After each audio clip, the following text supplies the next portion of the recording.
Eu queria trazer para vocês um poema, que é o poema que eu abro o meu livrinho aqui, Poesia na Sala de Aula, com esse poema, mini poema de um poeta brasileiro que se chama Cacaso, que é um poeta da geração dos anos 70. Então ele tem esse poema Pílula. E ele diz assim: poesia, eu não te escrevo, eu te vivo e viva nós. Então, uma coisa interessante para que a gente possa trabalhar com uma leitura dos textos literários em contextos de ensino e aprendizagem, né, é tentar fazer um esforço para que a gente demonstre para esse leitor em formação, que no fundo são todos, eu sou um leitor em formação, vocês são leitores em formação, ou seja, os leitores estão empenhados em ler um pouquinho mais algumas coisas, que a poesia é alguma coisa que não tem assim tanta diferença da vida, né? Então eu uso esse poema um pouco para dizer assim, a poesia é parte da vida, não é uma esfera que está elevada numa espécie de privilégio. Isso é uma outra coisa, uma outra dinâmica que tem a ver com a nossa sociedade, assim por diante. Mas os textos, eles são parte de experiências vitais, né? E é por isso que ele diga, viva nós, no sentido de viva, no sentido de comemorar a vida, né? Mas também no sentido de desejar que a poesia seja vida, que nós vivamos a poesia, que ela viva nesse sentido. Então quer dizer que, embora seja ficção, embora muitas vezes passe por alguma coisa que não ocorreu, que seja devaneio, que seja fantasia, a poesia ou a arte, a literatura, sempre se referem à vida. Elas têm alguma coisa a nos dizer sobre as nossas experiências da vida, né? Então essa é uma forma de a gente abordar e tentar trazer para dentro do trabalho da literatura um princípio que é importante, que não é de separação, mas é de aproximação. A literatura está na vida e representa e recoloca a vida na minha presença. Para que a gente, não importa muito qual é o conceito de literatura com que a gente trabalha quando a gente vai para a sala de aula. Até porque esses conceitos são cambiantes, são modificados, são determinados por uma série de fatores, né? Desde os mais corriqueiros até os mais elevados e complexos. Mas existe uma sugestão aqui, né, que eu acho que é relativamente complexa e completa, né, embora seja enunciada de maneira simples, a respeito do que seria a literatura. Então, o Antônio Cândido, que é um crítico literário brasileiro, num texto famoso que se chama O Direito à Literatura, advoga, né, nesse texto, ele argumenta a respeito da importância de que a literatura seja um direito acessível a todos, pelo fato, por diversas razões. Mas uma delas tem a ver com a natureza da literatura, que é, fundamentalmente, definida a partir de três faces. Que três faces são essas? A primeira, a literatura é a construção de um objeto autônomo. Ela é uma peça de arte. Então, existe uma coerência que é própria do texto literário. Existe alguma coisa que funciona ali dentro, apenas. E que se a gente submeter muitas vezes à realidade, a realidade vai ser mais pobre do que ela, porque ela tem algumas leis ali, um conto fantástico, uma narrativa mítica, por exemplo, né? Essas histórias de fantasia, elas têm uma lógica que é própria delas. E essa lógica é a que importa no momento de julgar o que é o texto literário, como é que ele funciona, assim por diante. Então, ele diz, a primeira coisa é que ela é uma construção de objetos com estrutura e significado autônomos. Ou seja, não precisa de verificação na realidade para que a gente possa ter noção da validade dela inicialmente, né? Uma segunda coisa, como disse a outra colega lá atrás, a literatura é uma forma de expressão. Ela é uma maneira através das quais pessoas e grupos exprimem pontos de vista, opiniões, sentimentos, assim por diante, né? Sendo que essas três faces, elas são dinamicamente articuladas. Uma coisa não é só, a literatura não é só isso, nem é só aquilo, nem é só aquilo outro. Ela é um movimento que articula todas essas dimensões. Então, uma outra coisa é que a literatura é também uma forma de conhecimento, mas não do jeito como a gente normalmente considera uma fonte de conhecimento. Ela muitas vezes é uma forma de conhecimento difusa, inconsciente.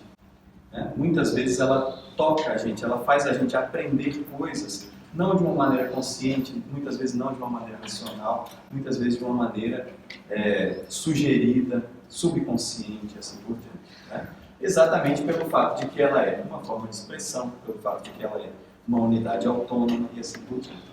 Então, o que eu tenho tentado fazer nessas atividades para considerar a importância de se trabalhar com textos literários na sala de aula, tenta responder a essas três faces que são colocadas aqui. Quer dizer, no final das contas, como eu falo para os meus alunos, nós terminamos uma aula de literatura e nos perguntamos, bom, nessa aula, considerando o que a gente fez, nós conseguimos fazer o estudante ou a estudante refletir sobre esse aspecto autônomo da obra de arte? Nós conseguimos fazê-lo exprimir seus sentimentos com relação aos sentimentos que estão colocados ali? Mas que atividades nós fizemos nesse sentido? Mais ainda, que caminhos a gente deu para que esse aluno refletisse, ou essa aluna refletisse, sobre o que ele conheceu com aquele texto, não apenas em relação ao texto, mas também em relação à própria vida, às próprias lembranças, à própria realidade a que esse texto se refere e assim por diante. Então, assim, quando a gente concebe o que é literatura de uma maneira um pouquinho mais objetiva, a gente tem elementos para verificar a eficácia do nosso trabalho com o texto literário em sala de aula. Então, o que eu estou falando não importa qual é o conceito de literatura que você vai adotar, mas importa que o que você maneja em sala de aula e os pontos que você vai desenhar, por exemplo, em termos de metodologia, em termos de objetivos, se esses aspectos, esses pontos são coerentes com aquilo que eu propus como conceito. Então, assim, é uma forma de eu ter mais controle sobre esse trabalho, né? De eu ter uma consciência maior sobre esse trabalho, tentando tocar aspectos que são decisivos da própria experiência da leitura literária. Lembrando que quem precisa ler, lembrando daquelas duas coisas que a gente falou e que a gente vai avançar aqui agora. Quem precisa ler o texto é o estudante, ou seja, quem precisa construir o significado é o estudante. Quem precisa aparecer mais do que o professor na hora de estabelecer o contato com o texto literário é o texto literário. Né? Então, vamos tentar fazer um levantamento de elementos que ajudam a gente nesse trabalho de ter um pouquinho mais de consciência, de concretude, de materialidade no trabalho com o texto literário. Né? Para que a gente possa ter mais controle, para que a gente possa ter possibilidade de avaliação, para que a gente possa ter controle da sequência dos objetivos cumpridos ou não. Né? Então, acho que essas três faces constituintes do fato literário são importantes, ou seja, a autonomia estética, expressão e conhecimento, como é que elas aparecem ali. Em segundo lugar, o protagonismo do estudante, o protagonismo do texto. Né?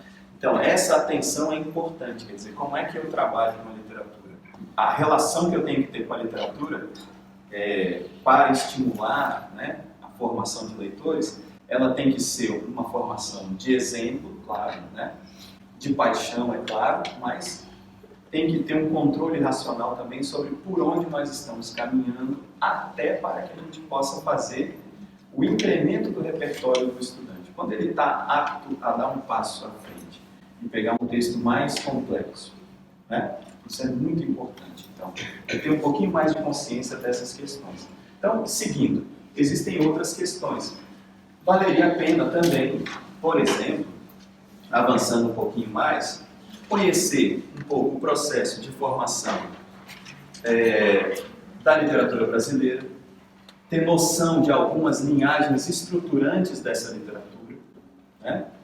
por exemplo, seria importante isso, para que a gente pudesse planejar algumas linhagens temáticas e estruturais que existem ao longo da história da literatura brasileira. Seria importante também que a gente conseguisse dominar algumas estratégias de mediação do texto literário. E quando a gente está falando aqui de estratégias de mediação do texto literário, eu estou pensando muito em sublinhar essa ideia de que o estudante precisa atuar, que ele precisa construir, que ele precisa escrever, se for o caso, que ele precisa atuar no sentido de atividade, que a aula de literatura é uma aula de atividade.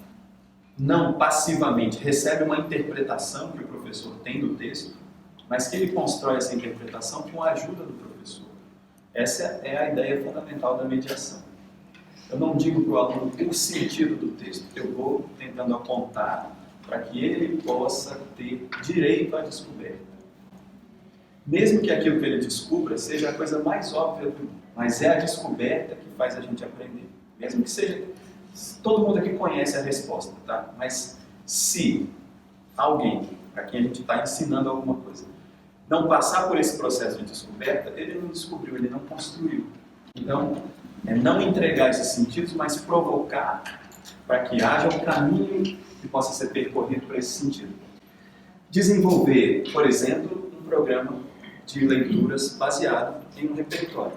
Que não precisa ser uma coisa exaustiva, né? Muito, assim, e que pode ser adequada a cada situação. Se, às vezes, por exemplo, a gente tem um curso de um semestre, nós vamos ler 3 textos literários, 3 poemas, 3... Um mais ou menos fácil, um médio e um difícil para aquela situação, mas que o aluno sinta assim, fala, nossa, eu venci esse desafio. Isso é muito importante também, colocar desafios que sejam suplantáveis, né? Esse é um pouco do princípio do repertório. Então, até aqui, a gente já falou um pouco daquelas 3 primeiras, voltando aqui, né? Um pouquinho, a gente já falou um pouco desses 3 primeiros aspectos. Vamos falar um pouquinho desses outros aspectos aqui, que tem a ver com a mediação e que tem a ver com o princípio do repertório, que é esse princípio de organizar um plano de leituras baseado em textos mais acessíveis, médios e menos acessíveis. Né? Quer dizer, o repertório seria os conteúdos. O repertório seria, por exemplo, nós pensarmos em termos de como eu vou trabalhar determinado conteúdo, por exemplo, da língua, através de um programa de leitura de textos literários. Pode ser pequeno. Então a ideia do repertório é que a gente pense nos textos que vão ser trabalhados e organize isso no sentido de quais seriam mais fáceis, mais acessíveis, quais requerem menos mediação e quais requerem mais mediação. Ah, está na ordem de complexidade. Isso. Exatamente. E assim, na ordem que o bom da literatura é que por exemplo, esse texto do Cacaso aqui, ele é super simples, né? Poderia ser trabalhado de uma maneira muito tranquila. Mas eu posso complexificar essa leitura, porque essa é exatamente o dom da literatura. Às vezes eu posso pegar um texto que é simples e fazer uma leitura mais complexa dele. Então, às vezes, um mesmo texto, às vezes, funciona em chaves diferentes, chaves mais tranquilas e chaves mais complexas, né? Agora, tem outros que são, por exemplo, textos mais antigos, com mais arcaísmos, com mais regionalismos, por exemplo. Esses são, em si mesmos, um pouco mais resistentes, né, à leitura autônoma do estudante. Então, a gente tem que atuar com uma mediação maior. Mas isso é só uma questão de que o repertório é algo que precisa ser eliciado, né? Assim, eu preciso mostrar para o estudante que ele está passando de uma coisa para outra mais difícil, e que essa foi a evolução dele, né? Isso, então, esses são os caminhos que a gente vai tentar atravessar aqui.